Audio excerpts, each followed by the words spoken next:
Hello students. पहले आप सभी लाइव में जुड़ जाइए, फिर हम क्वेश्चन पर बात करेंगे। और आप हमें मैसेज के थ्रू निश्चित रूप से चैट के थ्रू रिप्लाई दे देंगे कि अच्छा साउंड और वीडियो आपको मिल रहा है या नहीं मिल रहा है।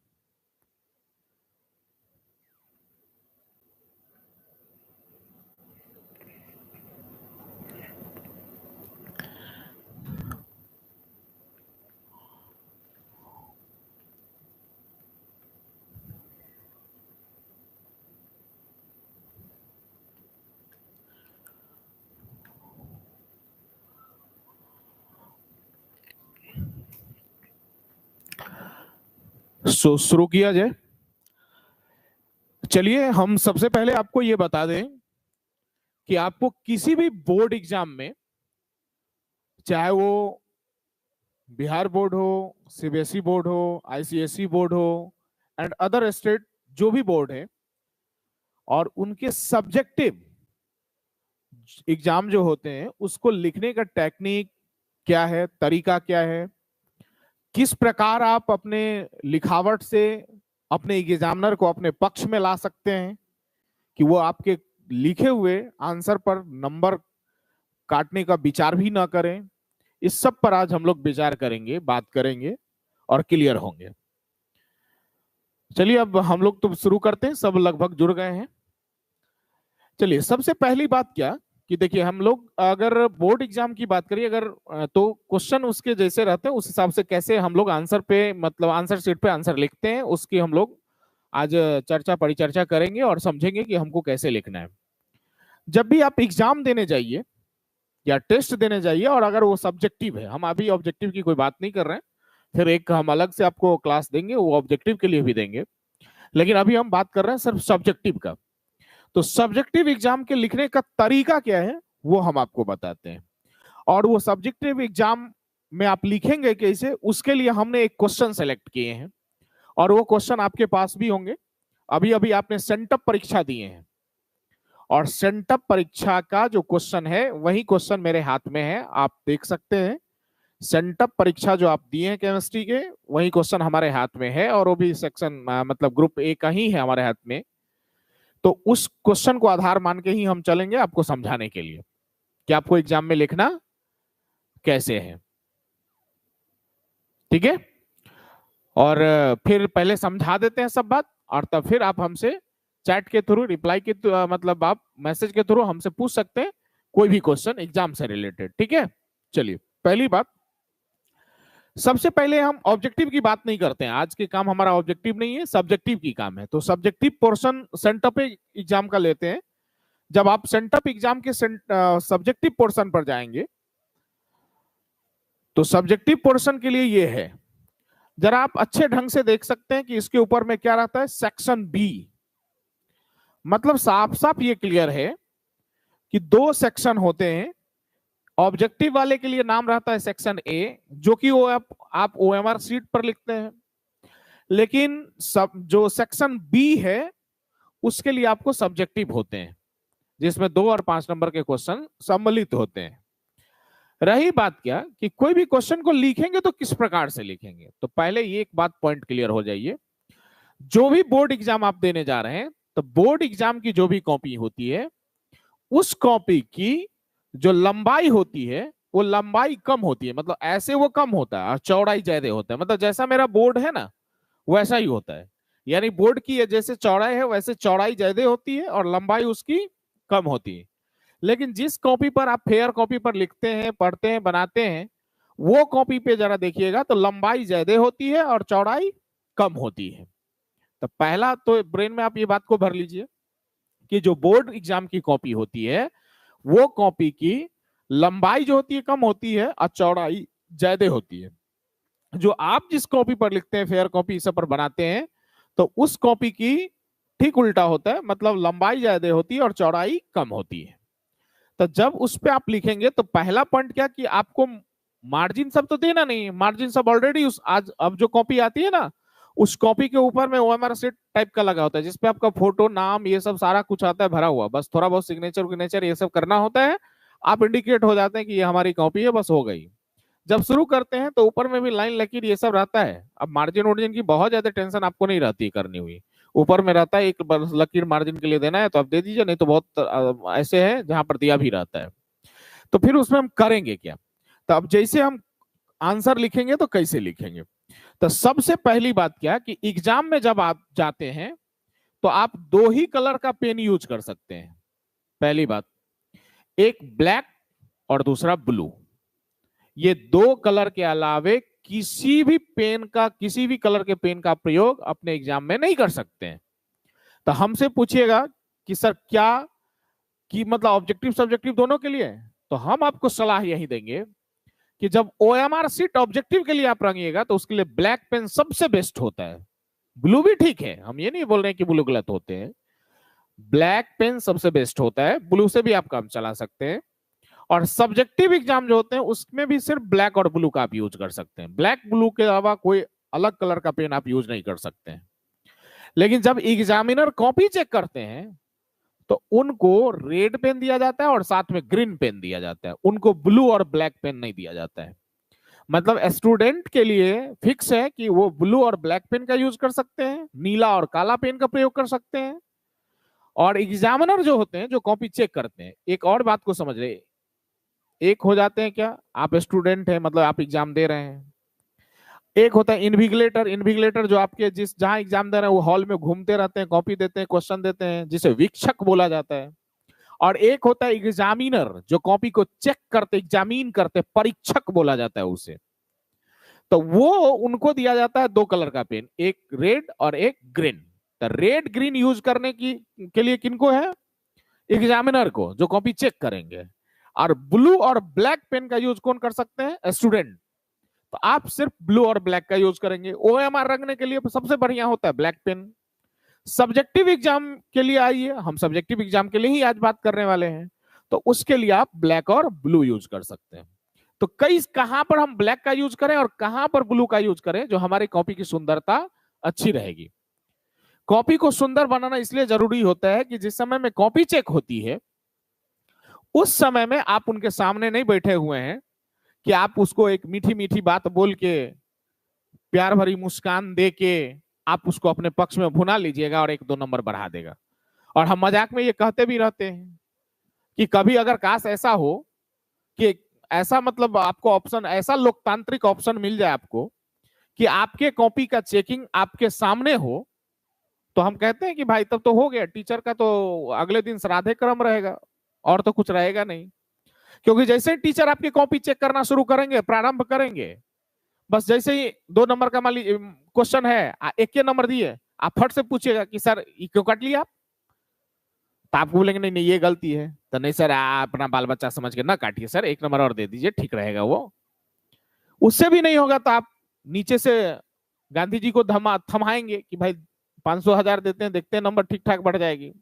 अगर वो भी बात नहीं मानेंगे तो अंतिम प्रक्रिया तो आप भी कहिएगा सर कहाँ भर घर है कोनो हम नहीं देखे हैं, कहीं उसी रास्ता से चलिएगा।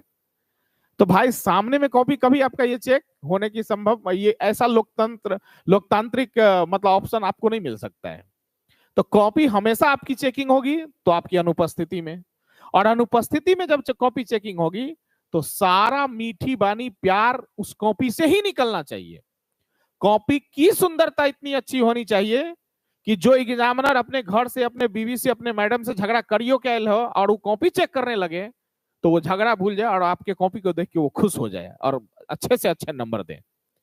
तो फिर कॉपी की सुंदरता हम कैसे बढ़ा के रखें, उस चीज पर हम लोग काम करेंगे और उसी चीज को हम समझाना चाह रहे हैं। और कॉपी की सुंदरता बढ़ाने के लिए आपके पास ये नहीं कि लाल पीला नीला काला पेन बहुत है, आपके पास सिर्फ दो पेन है, एक ब्लैक और दूसरा ब्लू। तो ब्लैक और ब्लू पेन का यूज करनी है। अब जैसे हम सेंटअप एग्जाम के ही क्वेश्चन को लेके आ रहे हैं, आपके पास होगा सेंटअप एग्जाम का क्वेश्चन, निश्चित रूप से उसके जाइएगा तो जहां से सब्जेक्टिव क्वेश्चन है उसके ऊपर एकदम लिखा हुआ है सेक्शन बी। तो मान लीजिए हमको स्टार्ट लेनी है आंसर राइटिंग, तो आप सबसे पहले हेडिंग में बोल्ड में ऊपर में ब्लैक पेन से, इस पे हम ब्लैक पेन नहीं दिखा सकते हैं क्योंकि ये मतलब आपका मेरा बोर्ड और आपका जो जो कलर है ना वो थोड़ा मैचेबल नहीं है, वो समझ में नहीं आएगा। तो हम ब्लैक पीला रंग से दिखा रहे हैं, और ब्लू जो होगा ना हल्का उससे थोड़ा सा अलग कलर कर देंगे पीले में, तो आप समझ जाएगा वो ब्लू है। तो हम इसको कैसे लिखते हैं जरा वो आइए। अब सब्जेक्टिव क्वेश्चन है और उसमें सेक्शन भी है, तो शुरुआत किए तो पहले बोल्ड में एक ऐसे कैपिटल में ऐसे दे देंगे जहां से सब्जेक्टिव शुरू करेंगे, तो सेक्शन बी। और इधर भी स्टार लगा देंगे, इधर भी स्टार लगा देंगे, जैसा आप स्टार लगाने आता हो। स्टार ऐसा नहीं कि हम जैसा दिए वैसे ही, ऐसे भी स्टार बनता है। कितने लोग स्टार जो है ऐसे भी बनाते हैं। तो आप जैसा भी बनाते हो इससे हमको कोई फर्क नहीं पड़ता है, लेकिन स्टार जैसा एक दे दीजिएगा दोनों साइड, थोड़ा अच्छा लुक लगे इसके लिए। अब ब्लैक से ये लिखे, अब ब्लू पेन से इसको ऐसे अंडरलाइन कर दीजिएगा ऐसे, तो थोड़ा लुक क्या हो जाता है दिखने में, अच्छा हो जाता है।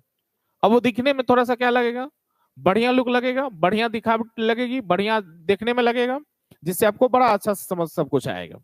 रही बात क्या, अब जैसे मान लीजिए सेक्शन बी दे दिए, सब्जेक्टिव सेक्शन बी जब ये दे दिए तो दिमाग में आ जाता है कि ये 2 नंबर वाला क्वेश्चन वाला पार्ट है, मतलब शुरुआत हो गई है। अब रही बात क्या, कि जैसे मान लीजिए थोड़ा देर के लिए कि आपके सेंटअप एग्जाम के ये क्वेश्चन नंबर पहला है सब्जेक्टिव 2 नंबर वाले में।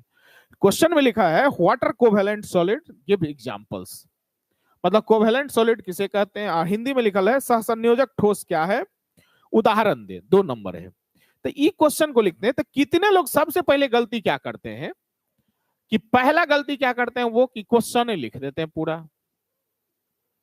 देखिए आप जो एग्जाम देने गए हैं आप आंसर देने गए, क्वेश्चन आंसर नहीं लिखने गए हैं, कि क्वेश्चन लिखिए आता आंसर दीजिए, ये काम आप करने नहीं गए।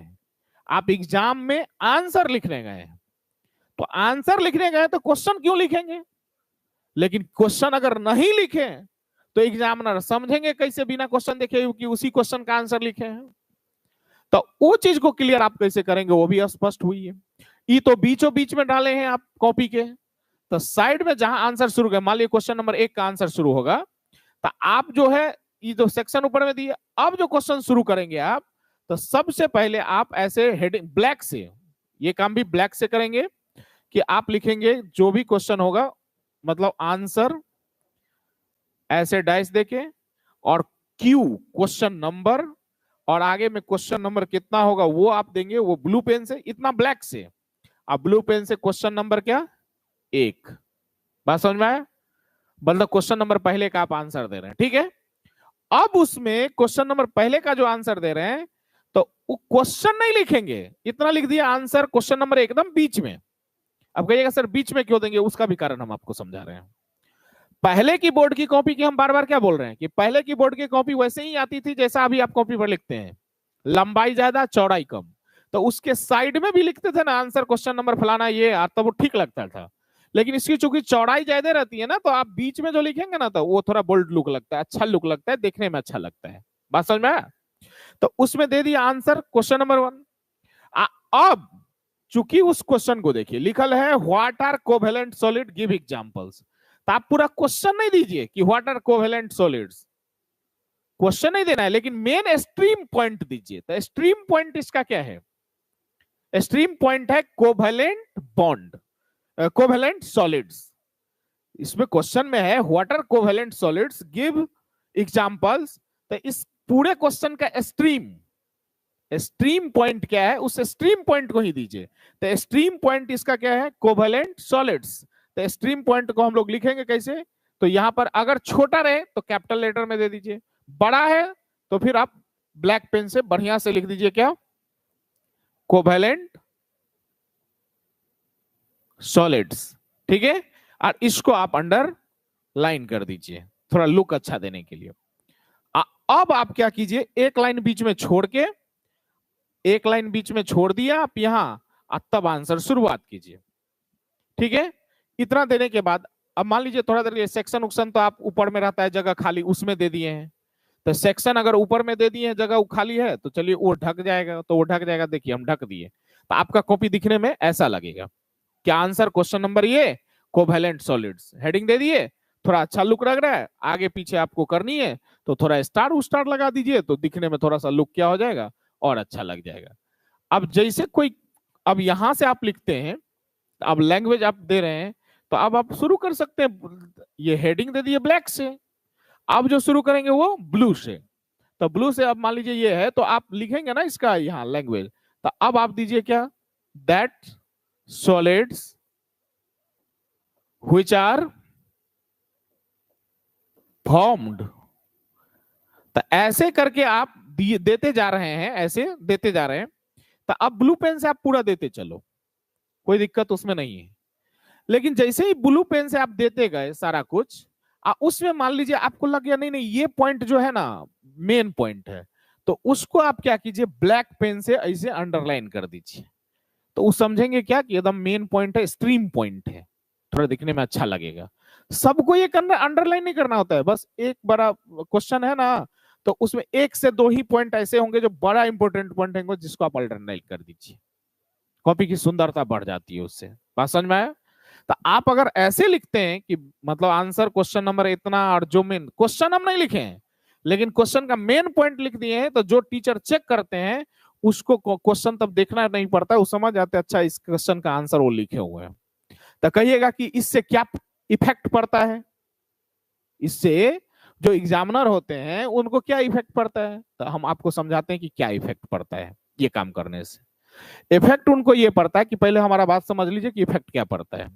बोर्ड का काम क्या है कि जो कॉपी चेक करते हैं ना उनको रुपया देती है पर कॉपी के हिसाब से।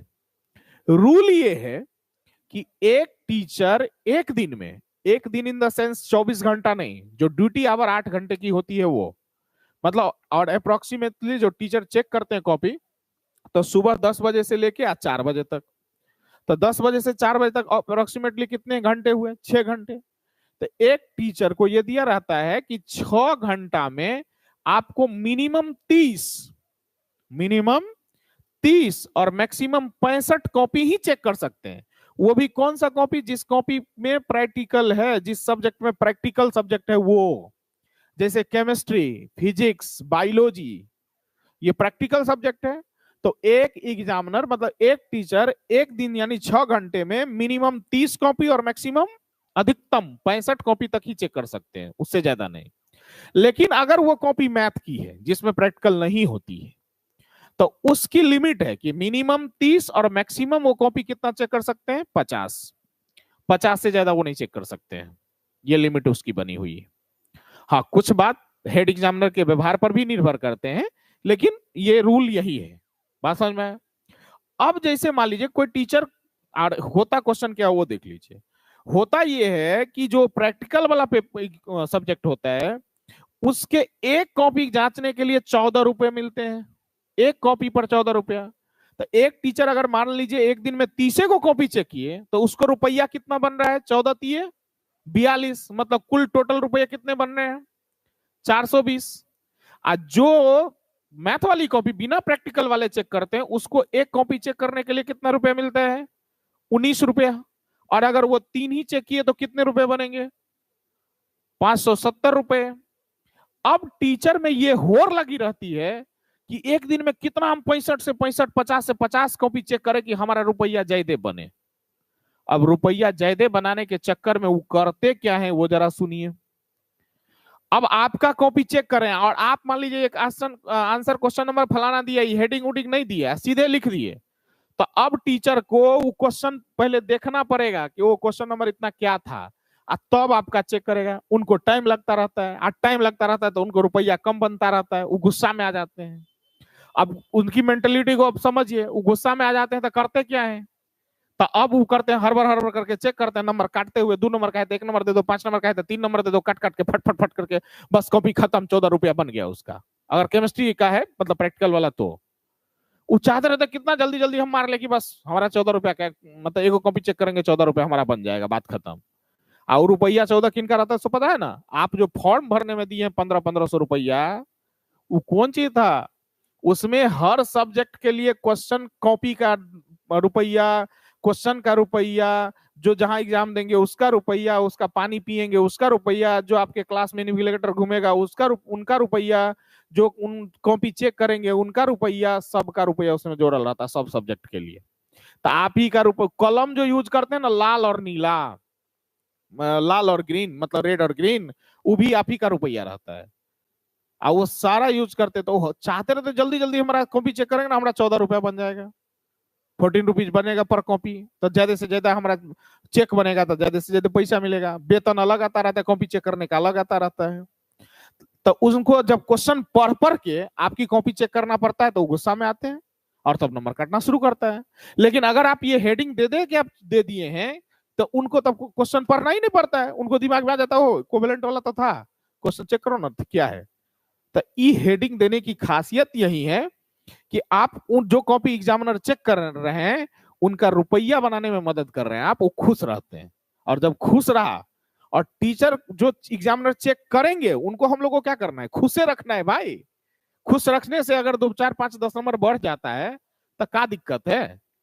तो उसकी कॉपी की सुंदरता अच्छी करने के लिए ये सब देने से उसको अच्छा रहता है, कॉपी चेक करने में आसानी होती है। बात समझ में आया?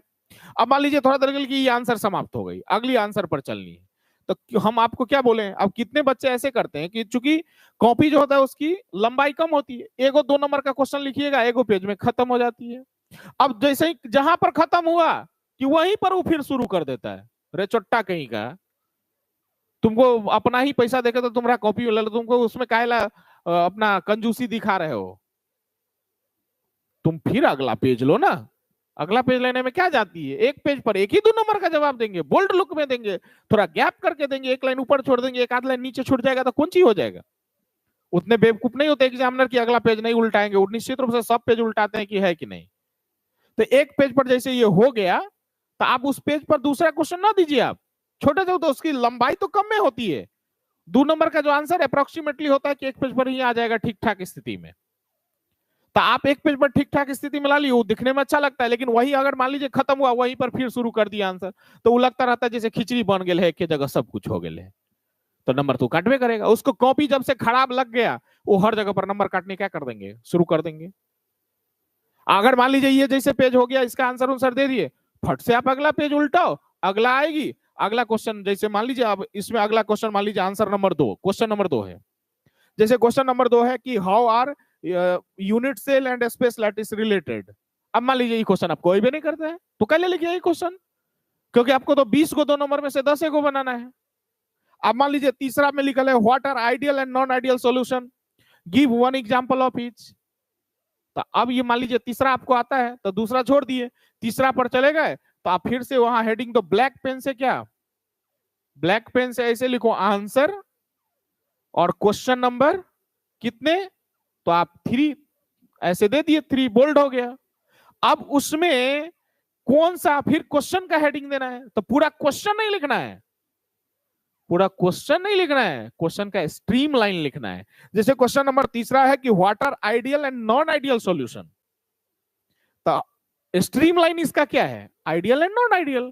तो आप यहां पर एक बोल्ड हेडिंग ऐसे दे देंगे कि आइडियल एंड, उसमें लिखल है non ideal, non ideal solutions. अब इसकी देखिए कॉपी पर वहां पर जैसे जाइएगा, तो उतनी चौड़ाई ज्यादा रहती है कॉपी की कि दोनों साइड आराम से आपको खाली मिल जाएगा। अब इसको थोड़ा ऐसे आप बोल्ड लुक कर दिए, थोड़ा डिजाइन दे दिए, अब क्या हो गया देखिए, अब यहां से फिर एक लाइन बीच में गैप दे दीजिए, तब आंसर शुरू कीजिए। अब सब उसमें भी शुरू कर रहे हैं किसका, आइडियल का पहले, तो थोड़ा सा हेडिंग यहां दे दीजिए, पहले क्या आइडियल सॉल्यूशंस, आप पहले इसका दे दीजिए, आप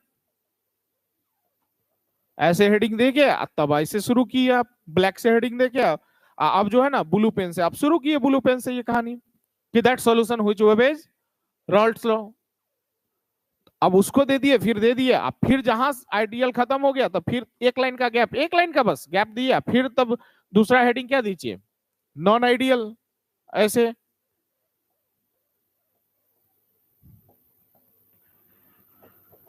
ब्लैक पेन से ही हेडिंग दीजिए और फिर आप शुरू कीजिए इसका डिफिनेशन। फिर ये एक पेज पर आ जाएगी, फिर आप उस पेज पर तब मत लिखो, तो जितना ई जो हम दिए हैं ये सब ब्लैक से लिखिए, मतलब ये वाला ब्लैक से, क्वेश्चन नंबर ब्लू से दे दिए, ये स्टार दोनों साइड में ब्लू से लगा दिए, अंडरलाइनिंग ब्लू से कर दिए, लेकिन यहां भी ब्लैक से देके कर दिया। जब इसका आंसर देंगे, आंसर में जैसे मान लीजिए इसका हम आंसर दे रहे हैं क्या कि दैट सॉल्यूशंस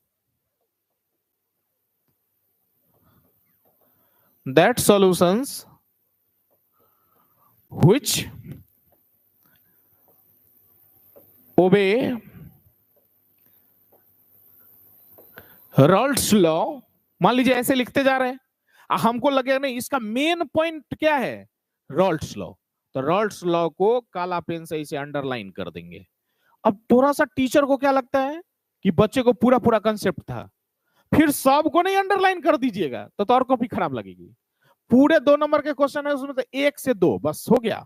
5 नंबर का क्वेश्चन है तो 3-4 चीज को 5 चीज को अंडरलाइन कर दीजिए पूरे, थोड़ा लुक क्या हो जाता है देखने में, अच्छा लगता है वो। मतलब कॉपी को इतना सुंदर बनाना है ना कि जो टीचर चेक करे, जो एग्जामिनर चेक करे, कॉपी की सुंदरता देख के ही उनके हाथ से नंबर निकलना शुरू हो जाए अपने आप, बस यही ध्यान में रखना होता है। और पेन सुंदर बनाने के लिए आपके पास 2 कलर का है, एक ब्लैक और दूसरा ब्लू, इसके अलावा आप कोई पेन नहीं यूज कर सकते। एग्जामिनर को तो दिया रहता है रेड और ग्रीन, वो दोनों का भी काम होता है, वो दोनों का काम उनके बगल में एगो लाइन रहता है। देखिए ऐसा कॉपी होता है जिसमें इधर भी मार्जिन छोड़ल रहती है, उधर भी मार्जिन छोड़ल रहता है, दोनों साइड, बोलते हैं ना चौड़ाई ज्यादा रहती है, वैसा कॉपी होता है। जो कॉपी ऐसे नहीं होता है, कॉपी ऐसे होता है, ऐसे होता है तो इधर भी मार्जिन रहती है, इधर भी मार्जिन और ऊपरों मार्जिन, तो आप केवल बीच में लिखते हैं। तो उनको क्या किया रहता है, मतलब हम एग्जामिनर जो कॉपी चेक करते हैं कि रेड पेन से आप चेक करेंगे और नंबर बैठाते चलेंगे इधर ई वाला मार्जिन में, किस चीज के लिए आप नंबर काटे, वो नंबर किस टर्म के लिए काटे हैं वो लिख दीजिए कि 1 नंबर काटे थे इसलिए वो किस पेन से, ग्रीन पेन से। नियम ये है कि रेड पेन से कॉपी चेक किया, नंबर दे दिए इस साइड इस मार्जिन में, ग्रीन पेन से जिस चीज के लिए नंबर काटे वो लिख दीजिए कि इस चीज के लिए नंबर काटे हैं वो इस वाला मार्जिन में। तो दोनों साइड मार्जिन होता है, बीच में आपको ये सारा खेल करना होता है।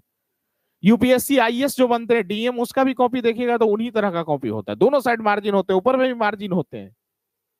तो आपको तो अब पूरा काम करके दिया रहता है बोर्ड की, लीजिए हम ऐसा करके दे रहे हैं, अच्छा हैंडराइटिंग में बीच में आप लिखिए इज्जत से, भाषण में आए, तो वो आपको थोड़ा सा ध्यान में रखना पड़ता है। अगर ऐसे आप लिखते हैं तो कोई टेंशन नहीं होगा। और कॉपी की चौड़ाई चूंकि ऐसे रहती है तो एक पेज पर आप एक ही 2 नंबर का क्वेश्चन दो ना, फिर दूसरा उल्टा हो ना, वो सरकार के बाप का पैसा लगा रहता है कि आप कॉपी बचा बचा के चल रहे हैं, कंजूसी बरतिएगा आराम से इज्जत से। कितने लोग तो ऐसे लिखते रहते हैं एक ही लाइन में सारा एकदम घोच घोच करके एकदम छोटा लिख करके, जैसे लगता है कंजूस का वो कॉपी बचा के अपना घराड़ी खरीदने का विचार चल रहा हो मन में। तो भाई वहां काहे आप कंजूसी कुछ करेंगे, पेज कनी बनी पेज थोड़े रहता उसमें, बूढ़े अगर गिनिएगा ना तो 28 पेज रहते हैं।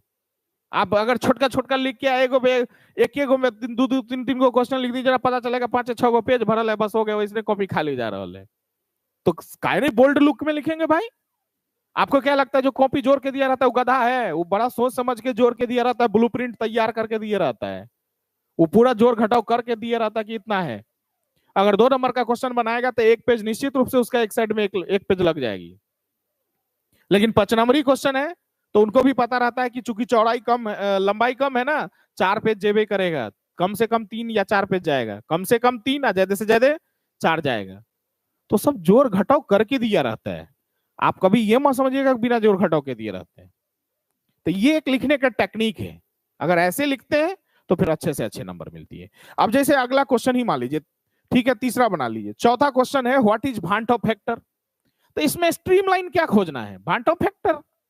अगर अगला मान लीजिए ये पेज खत्म हो गई, इसका क्वेश्चन हमारा बन गया, तो अगला जो देंगे फिर वही काम करेंगे। अगला मान लीजिए क्वेश्चन नंबर चौथा आपसे बन रहा है, तो फिर बीचों बीच हटी देंगे, ये पूरा लिखेंगे आंसर ऐसे, क्वेश्चन और क्वेश्चन नंबर कितने, अब इस बार 4 आपसे बन रहा है तो 4। स्ट्रीमलाइन पॉइंट क्या है, क्वेश्चन हमारा है चौथे क्वेश्चन कि व्हाट इज भांट ऑफ फैक्टर। तो भांट ऑफ फैक्टर अगर दे रहे हैं आप तो स्ट्रीमलाइन ऐसे दीजिए आप, भांट, क्वेश्चन स्पेलिंग से गलत होने की बात रहेगी नहीं क्योंकि क्वेश्चन में तो लिखल है, आप वहां से आराम से देख सकते हैं। भांट ऑफ फैक्टर ये है। अब इसके आगे पीछे आप स्टार सब लगा दो, थोड़ा लुक अच्छा बनाना है। ये फेयर लवली फेयर हैंडसम का काम करेगा इस क्वेश्चन आंसर के लिए, कॉपी राइटिंग के लिए। अब कहिए कितने ये बोलते होंगे कि सर ये स्टार, ये अंडरलाइन, ये सब करने से क्या फायदा, ये ब्लैक पेन और ब्लू पेन यूज करके क्या फायदा। तो हम आपसे वही बात पूछेंगे, क्या बच्चे से फेयर लवली फेयर हैंड सब पूरा मुंह में लेप रहे थे, पुट्टी मार रहे थे, क्या फायदा हुआ। रंग तो वैसने का वैसने होगा, कोई परिवर्तन तो हुआ नहीं होगा। लेकिन हाँ इतना तो जरूर हुआ होगा कि जब लगा लेते होंगे तो आधे घंटे के लिए तो लोग जरूर कहते होंगे नहीं नहीं ठीक लग रहा है चेहरा देखने में। तो हमको भी तो यहाँ को कॉपी को खाली दिखाने में ठीक लगना चाहिए, और कुछ ही करना है, यही काम आपको करनी है। समझ में आई बात। तो ये फिर यहां से शुरू करेंगे, इसका जो स्ट्रीमलाइन होगा वो अंडरलाइन कर देंगे। तो ऐसे करते हुए हम लोग चलेंगे सब में। अब जैसे अगला क्वेश्चन है what do you mean by reverse osmosis, तो स्ट्रीमलाइन उसका क्या हुआ, रिवर्स ऑस्मोसिस। वो लिख देने से जो एग्जामिनर कॉपी चेक करते हैं तो उनको कोई दिक्कत ही नहीं होता समझने में कि क्या किस क्वेश्चन का आंसर लिखल है। वो क्वेश्चन हेडिंग समझ जाते हो, हेडिंग रिवर्स ऑस्मोसिस, इसका मतलब उसका आंसर होगा। तो उसको क्वेश्चन पढ़ना नहीं पड़ता है, क्वेश्चन नहीं पढ़ना पड़ता है, तो कम समय में वो ज्यादा से ज्यादा कॉपी चेक कर लेते हैं, कम समय में ज्यादा से ज्यादा कॉपी चेक कर लेते हैं, उनको रुपया ज्यादा बन जाता है, वो पूरा खुश रहते हैं। तो इसलिए उनके मदद हमेशा वहां पर इस दृष्टिकोण से आंसर राइटिंग होती है जो उनको मदद हो सके, वो आराम से कर चेक कर सके, कोई दिक्कत ना हो। सेम 5 लाइन वाले में भी जाएंगे तो अब मतलब 5 नंबर वाले में जो भी क्वेश्चन सब है, चलिए हम थोड़ा देर के लिए 5 नंबर वाले में जाते हैं। तो 5 नंबर वाले क्वेश्चन में पहला क्वेश्चन था differentiate between order and molecularity. तो हेडिंग उसका स्ट्रीमलाइन क्या बनेगा, order and molecularity of reaction. तो स्ट्रीमलाइन वो होगा, आप फिर उसके बाद आंसर देंगे। उसी के बाद जैसे 22 नंबर क्वेश्चन में पूछा हुआ था फ्राडेज लॉ ऑफ इलेक्ट्रोलिसिस, उसका स्ट्रीमलाइन क्या होगा, फ्राडेज लॉ ऑफ इलेक्ट्रोलिसिस।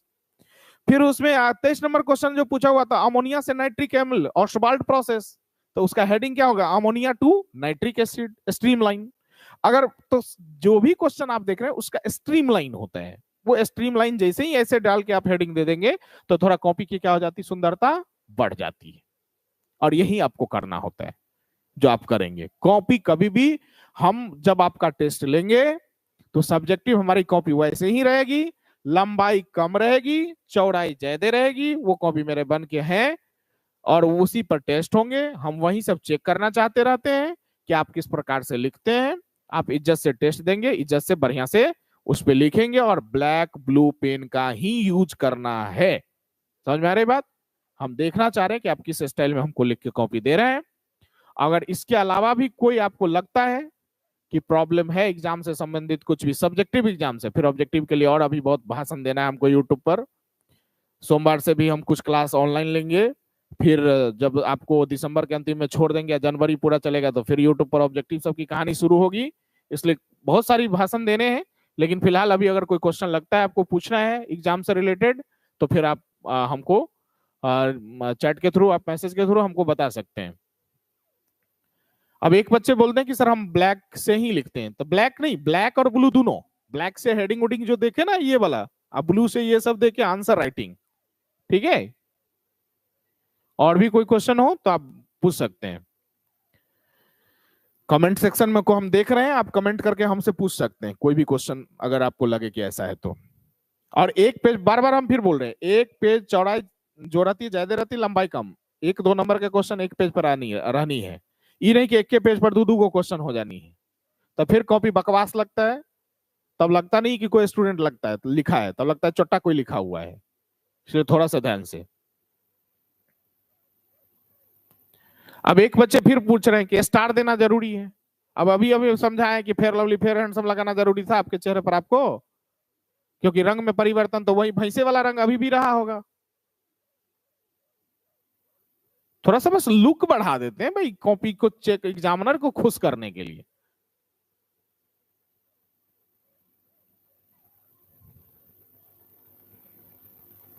अब एक बच्चा का बड़ा अच्छा क्वेश्चन है, एक बड़ा अच्छा क्वेश्चन पूछा हुआ आदित्य कुमार कि सर अगर किन्हीं का राइटिंग अच्छा नहीं है तो फिर तो फंस जाएंगे, वो तो अपने एग्जामिनर को खुश नहीं कर पाएंगे, तो वो क्या करें। हम एकदम सिंपल टेक्निक आपको बताते हैं हैंड राइटिंग अच्छा करने के लिए। एक लाइन जो उसके होते हैं ना, उस एक लाइन में एकदम फिक्स कर लीजिए माइंडसेट कि एक लाइन में हमको मिनिमम 5 और मैक्सिमम 7 शब्द लिखने हैं।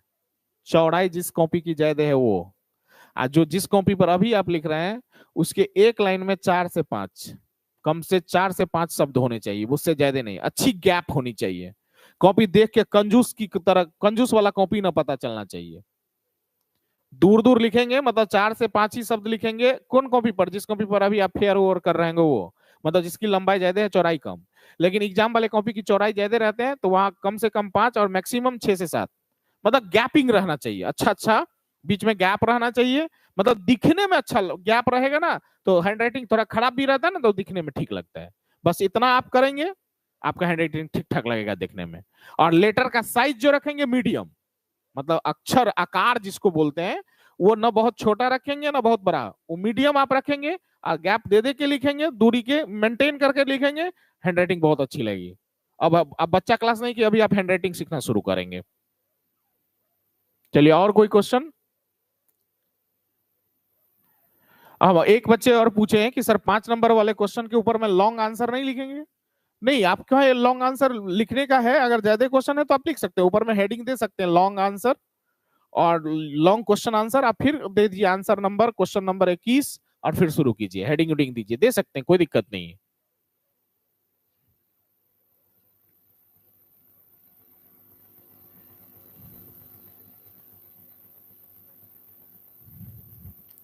अब एक बच्चे पूछ रहे हैं सर ब्लू से अगर हेडिंग देंगे और ब्लैक से लिखेंगे तो?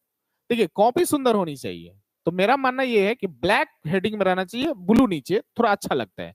अगर ब्लू से हेडिंग और ब्लैक से लिखते हैं तो उतना अच्छा नहीं लगता है। आप अपनों लिख के एक बार एक ऑट व्यू ले सकते हैं कि क्या सही क्या गलत है।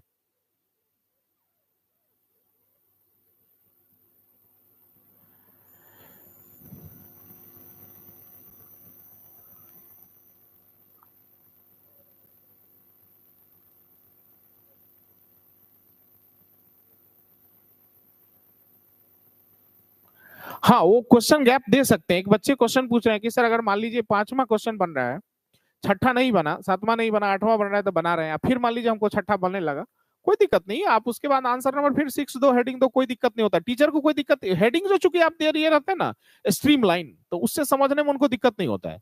लेकिन अगर स्ट्रीम लाइन हेडिंग मतलब ई नहीं दिए रहिएगा ना, तो फिर उसको क्वेश्चन पढ़ना पड़ता है बैक होके, पीछा होके, छठा नंबर क्या था, तब वो गुस्सा में आ जाते हैं, क्योंकि तब उसको टाइम लगने लगता है।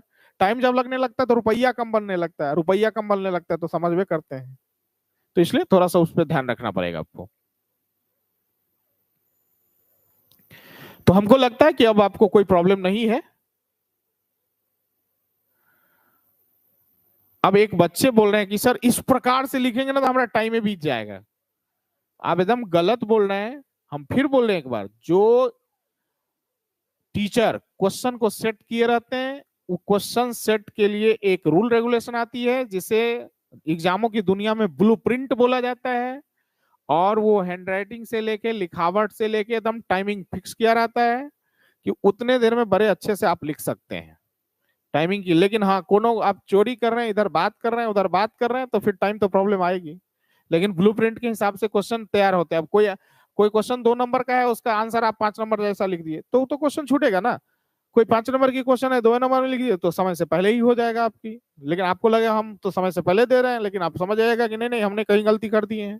तो एग्जैक्ट अगर जो 2 नंबर का उसका 2 नंबर के आंसर लाइक लिखेंगे, जो 5 नंबर के हैं 5 नंबर के लाइक लिखेंगे, तो फिर कहीं पर कोई समस्या आने वाली नहीं है। तब कोई बेफिक्र रहिए, आपको एकदम टेंशन की बात नहीं है।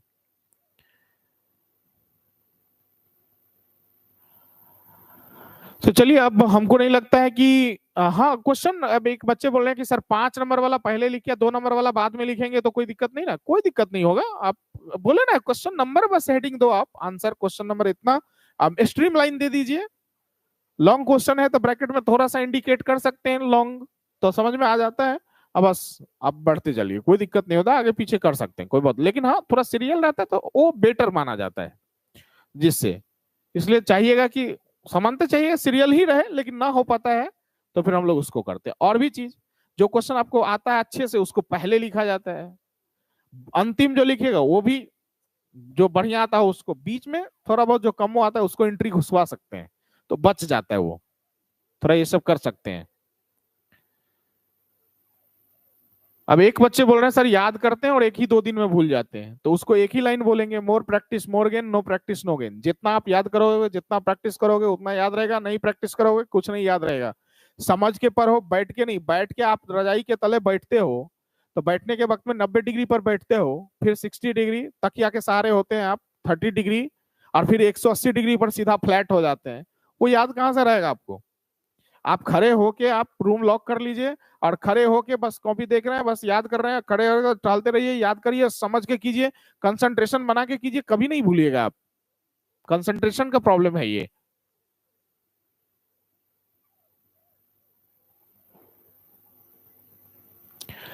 क्रैश कोर्स की सभी बैचें अपने नियत समय से चल रही है, जो समय है आप अच्छी तरह से जान रहे हैं। और किसी को अगर कोई ज्यादा क्वेरी है तो फिर आप इंस्टीट्यूट पर पहुंच के हमसे मिलेंगे या ऑफिस में मिलेंगे, आपको पूरी जानकारी मिल जाएगी। चलिए, तो हमको लगता है आप अब सभी बातों को समझ गए हैं। टेस्ट देने के लिए आप पूर्णतः तैयार रहेंगे, और अब टेस्ट होना तो है, ये आपको मैंने पहले ही बताए हैं। और फिर हम इसी प्रकार से कभी लाइव आएंगे फिर और बातों को समझाने के लिए। Thank you.